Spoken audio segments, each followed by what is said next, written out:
dia e a paz do Senhor Jesus a você, amado e querido ouvinte do Leitura Diária. Grato a Deus por mais essa rica e gloriosa oportunidade a qual Ele nos concede de estarmos aqui hoje para mais uma breve reflexão. E você já sabe, estamos diante da segunda lição no segundo trimestre do ano de 2021, a lição que tem por tema geral dons espirituais e ministeriais, servindo a Deus e aos homens com poder extraordinário. E a próxima aula da Escola Bíblica Dominical será a aula de número 4, com a seguinte temática, dons de poder. E na nossa oportunidade, hoje na segunda-feira, estaremos tratando sobre o Evangelho de poder. E nesse intento estaremos lendo a palavra do Senhor no livro de Romanos, capítulo 1, versículo de número 16. Leiamos o que diz a palavra de Deus. Pois não me envergonho do Evangelho, porque é poder de Deus para a salvação de todo aquele que crê, primeiro do judeu e também do grego. Glória seja dada ao nome de Jesus. Para iniciarmos a nossa reflexão de hoje, cabe nós acentuarmos que essa é a sexta carta que Paulo escreveu. Estando ele em Corinto, ele escreve aos Romanos. Então, é necessário também aqui atentarmos para um testemunho. E Paulo faz isso de início nesse versículo, falando que não tem vergonha do Evangelho de Cristo. E por que Paulo traz para nós essa declaração, esse seu testemunho pessoal de que ele não se envergonha do Evangelho? Ele diz isso porque ele sabe muito bem como pensam os romanos. Ele sabe muito bem como a cidade de Roma percebe-se a si mesma. E dentro dessa concepção deste poderio sobre o poder de César e sobre o grande poder militar, onde Roma tinha legiões de soldados em quase toda a parte do mundo antigo conhecido, então nós vemos que a concepção que Roma tem de si mesma é uma concepção altiva, poderosa, cheia de filósofos e filosofias, sendo eles bastante orgulhosos quanto a isso. E do outro lado da balança agora, do que Paulo fala que ele não se envergonha?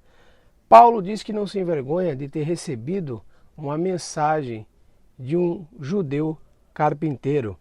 Judeu este que, levando a mensagem, foi julgado culpado, crucificado, a forma mais desonrosa de morte que poderia ser declarada a um criminoso, e que para os romanos ele tenha supostamente ressuscitado, chamando a todos para serem um único corpo e fazerem parte do corpo, de sendo irmãos uns dos outros. Isso ia de encontro, isso ia ferir o orgulho dos romanos. Então, num contraste muito grande, você vê a simplicidade do Evangelho, mas em que pese ele ser simples, não lhe tira o poder e a autoridade, pois este vem da parte do próprio Deus. E aqui algumas razões que Paulo nos traz para por que ele não se envergonha do Evangelho. Primeiro, porque a origem do Evangelho é o próprio Cristo.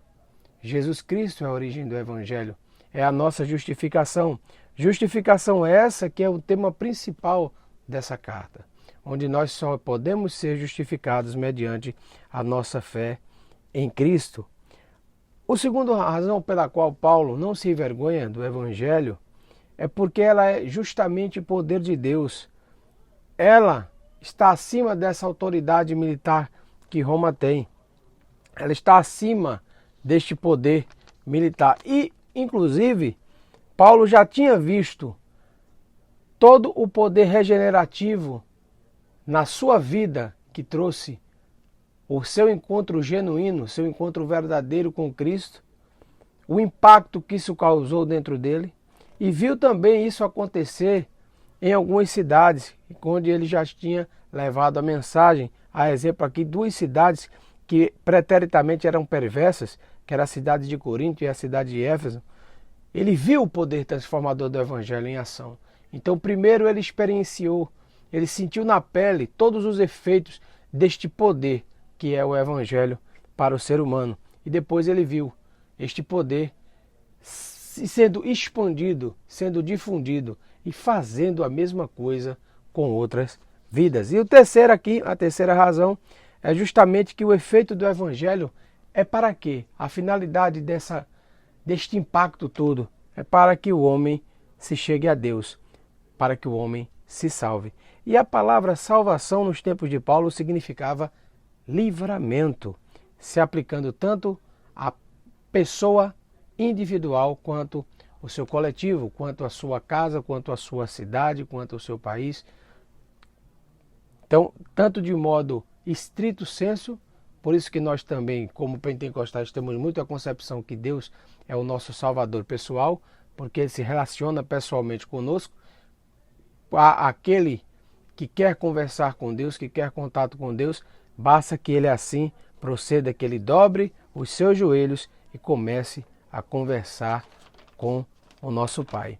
E ele conclui aqui, trazendo a diferença, que não há para quem são os destinatários deste poder, quem é os destinatários dessa força transformadora de vidas que é o Evangelho. É os gentios? É os judeus? Ele só diferencia o seguinte, ele faz um comparativo aqui onde ele diz, olha, os judeus, eles pecam sobre a lei e são julgados também por ela. Então, diante disso, lá no capítulo 3, versículo 10, ele vai dizer, e não há um justo sequer.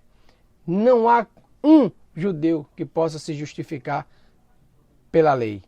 E do outro lado da balança nós temos os gentios que pecavam sem lei e também pereceriam sem lei.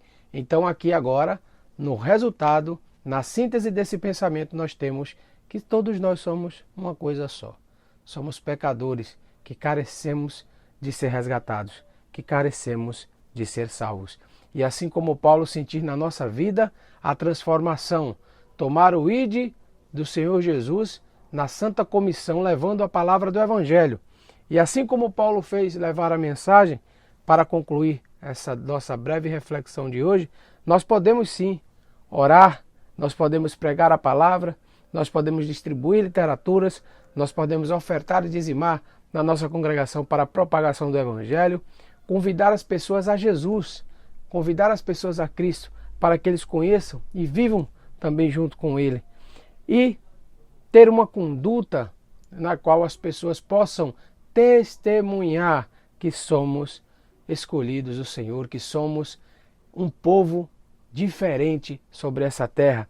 E, por meio de uma fé viva, nós podemos deixar que a nossa vida seja abundada pelo Espírito Santo de Deus, usufruindo da graça do nosso Pai, para que assim possamos gozar da plenitude da nossa salvação, das nossas promessas. Eu agradeço muito a oportunidade. Fiquem na paz do Senhor Jesus e até uma próxima. Amém.